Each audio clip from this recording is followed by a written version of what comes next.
Herkese merhaba. Bu bölümde insanlar neden kötülük yapar, kötülük nedir, neden kötü insanlar vardır bunlardan bahsedeceğiz. Şimdi yapısı gereği insanoğlu bu dünyaya kötü olarak gelmez. Ama ona bir seçim hakkı sunulur. Hepimiz bu hayatta kötü şeyler yaşıyoruz. Yaşamak da zorundayız çünkü dualite dünyası. Hepimiz yaşıyoruz arkadaşlar. Size dayatılan bir yerlerde mükemmel yaşam süren insanlar olduğu algısından çıkın. Evet, daha iyi şartlarda yaşayan insanlar var. Evet, güzel anıları olabiliyor insanların ama bakış açımızla alakalı. Biz daha ne kadar daha pozitife bakarsak biz içimizde onu yaşarız. Yani biz içeriden ne yaşıyorsak dışarıda onu görürüz. Dışarıdaki şeyler sizi asla mutlu etmezler. Etseler bile geçicidir, kalıcı değillerdir. Bu sizin kendi içinizde elde edebileceğiniz bir şeydir. Cennetiniz de sizin içinizdedir, cehenneminiz de sizin içinizdedir. Yani bu bir seçim meselesidir aslında. Sizin kendi hayatınız için neyi seçtiğinizin. Kötülüğe gelirsek eğer, insanlar bile ve isteye kötü olmayı seçmezler. Ama bazen hayat onlara zor gelir, insanların yaptıkları zor gelir ve onlar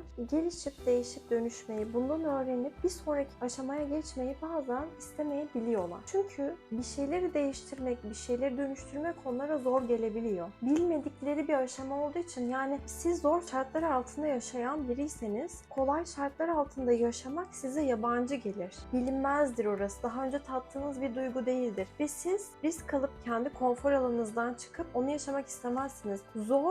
Zorlu yaşam şartları size artık konfor alanı haline gelir. Konfor alanıdır. Sizin için güvenli yer orasıdır. Evet, zorlu yaşam şartları ama güvenli alan. Zor evet ama güvenli. Çünkü alıştınız. Buradaki şeyi kestirebiliyorsunuz. Sonraki hamleyi kestirebiliyorsunuz. Burada hayatta kalmayı biliyorsunuz. Ama kolay şartlar altında hayatta kalmayı bilmiyorsunuz. Daha önce bunu deneyimlememişsiniz. Daha önce oraya gitmemişsiniz. Orası bir bilinmezlik alanı.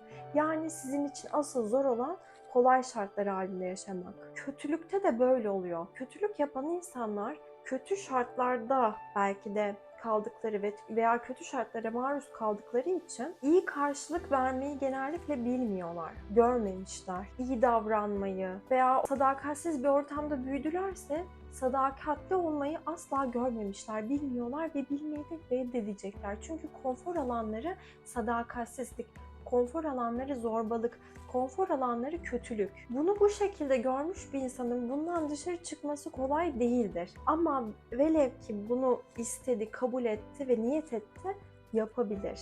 Asıl başarı orada başlıyor zaten. Ama çoğu insan konfor alanında çıkmayı istemez.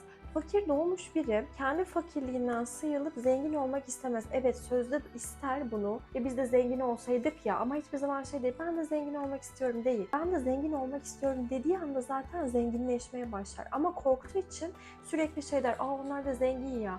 Asla zengin olmak istemez. Bilinçaltında sürekli onları dışlar, ötekileştirir ve onlar gibi olmak istemez. Çünkü konfor alanı burasıdır. Bu zengin için de aynıdır. Zengin hiçbir zaman fakir olmak istemez, onu dışlar. Ama oradaki geçişi sağlayan, yani buradan buraya geçmeyi seçen insanlar hayattaki başarılı insanlar. Hem bu tarafı görmüşlerdir hem bu tarafı. Onların bilgi birikimi ve donanımı çok daha fazladır. Onlar çok daha fazla yaşam kalitesine ve yaşam deneyimine sahip insanlardır. Konunun başına dönersek eğer, kötü insanlar aslında iyi olma seçimini yapamayan insanlar. Bu insanlar gerçekten cesaretsiz insanlar. Çünkü neden biliyor musunuz? Biz başkalarına kötü davrandığımızda aslında kendimize kötü davranıyoruz. Çünkü karşımızdaki insanlar bizim yansımalarımız. Biz aslında biriz, bütünüz. Emin olun, karşındaki ne kötü davranan insan kendine iyi davranamıyordur. Beyin sizin başkasına söylediğini başkasına söylüyormuş gibi hiçbir zaman algılamaz. Başkasına söylediğiniz şeyi, ağzınızdan çıkan her şeyi kendinize söylüyormuşsunuz gibi algılar. Beyin gerçekten ilkel ve kontrol edilebilen bir canlıdır. Ona ne söylerseniz onu alır. Başkaları hakkında söylediğiniz şeyi dahi kendisine söylüyormuş gibi algılar. Yani başkası hakkında kötü konuştuğunuzda, dedikodu yaptığınızda dahi aslında onu kendinize söylüyormuşsunuz gibi algılar ve kendini aşağı çekmeye başlar. Ya o çok çirkin. Hop, seni çirkinleştirmeye başlar. Seni çirkin kabul eder çünkü. Ya işte o da çok böyle yaptı, öyle yaptı. Aynılarını yapıyor bulursunuz kendinize. Aynılarını yapıyor bulursunuz kendinize. O yüzden büyük konuşmayın denir. Çünkü beyin söylediği her şeyi kendisinde olarak algılar. Kendisi yapıyormuş gibi algılar. Kendisindeymiş gibi, kendisi oymuş gibi algılar. Kötü insanlarda da böyle bir durum var. Aslında kendilerine zulmettiklerinin farkında değiller. Ama bilinçaltı bunun farkında. Kendilerine zulmettiklerinin farkında. Onlar aslında kendilerini kendilerini sevemiyorlar. Kendileriyle problemleri var. Kendisiyle problemi olan bir insanın karşısına iyi davranmasını beklemeyin. Önüne melek çıksa dahi onu görmek istemez. Neden biliyor musunuz? Onun savaşı kendiyledir, kendi içindedir. Kendindedir onun savaşı. Dışarıdakini kabul etmek istemez, görmez dahi.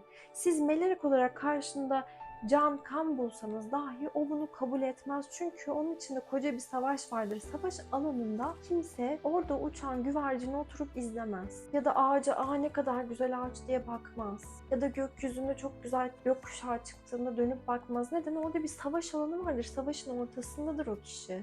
Nasıl dönüp baksın? O yüzden kötü insanları kötü diye yaftalamayı bırakın. Kötülük yapan insanların derdi kendileriyle. Onlar kendileriyle savaş halindedir. Onlar kendilerine kötüler. Kendisine kötü olan, kendisine hayır olmayan bir insanın size hayır olmasını bekleyemezsiniz. Size iyi davranmasını da bekleyemezsiniz. Kötü insanlar kötüdür. Onları kendi haline bırakın. Onların kendi savaşları var içlerinde. Bırakın savaşıyla onları. Çünkü kimse başkasının savaşını kendi savaşıymış gibi veremez. Kimse kimsenin ödemesi gereken bedelleri kendi bedeliymiş gibi ödeyemez. Herkes kendinden mesuldür. Herkes kendinden sorumludur. Onlar da o savaşı vermek zorundalar kendi içlerinde. Onların kötülüğü sizi kötü yapmadığı gibi onların iyiliği de sizi iyi yapmaz. Yani başkası sizi bu kadar etkilememeli. Siz ne kadar iyiyseniz dışarıda da iyi bulursunuz. Dışarıda kötü gelen şeyi görmemeye başlarsınız. Yani sizin burada yapmanız gereken tek şey kendinize emek vermek, kendinize odaklanmak, kendi iyiliğinize, hoşluğunuza, kendinizi yeterince seviyor musunuz? Buna evet diyebiliyorsanız zaten karşınıza iyi insanlar çıkacak. Kendi gerçekten seven insanlar çıkmaya başlayacak. Evet, kötüler hep bir yerde olacak. Dualite dünyasında yaşıyoruz ama onlar size etki edemeyecekler. Ama siz kötü bir insansınız. İçinizde bir yudum kötülük varsa karşınıza elbette ki kötülük çıkacak. Yani burada önemli olan kendinizi check edebilmeniz, kendinizi gerçekten gözlemleyebilmeniz ve kendinizi sorgulamanız gerekiyor. Siz gerçekten kendinizi tanıyor musunuz? Çünkü kendini tanımayan insanın bir kimliği yoktur. Kendinize iyi de diyemezsiniz, kötü de diyemezsiniz. Önce kendinizi tanıyor musunuz? Siz gerçekten kendinize iyi bakıyor musunuz? Siz gerçekten kendinize değer veriyor musunuz? Siz gerçekten kendinizi iyi ve hoş şartlar altında tutabiliyor musunuz? Kendi huzurunuzu ve güveninizi koruyabiliyor musunuz? Dışarıdan gelen ataklara rağmen dimdik ayakta durabiliyor musunuz? Bunları kendinize sormanız gerekiyor. Kötü olan insanları değil, önce kendinizi check etmeniz gerekiyor.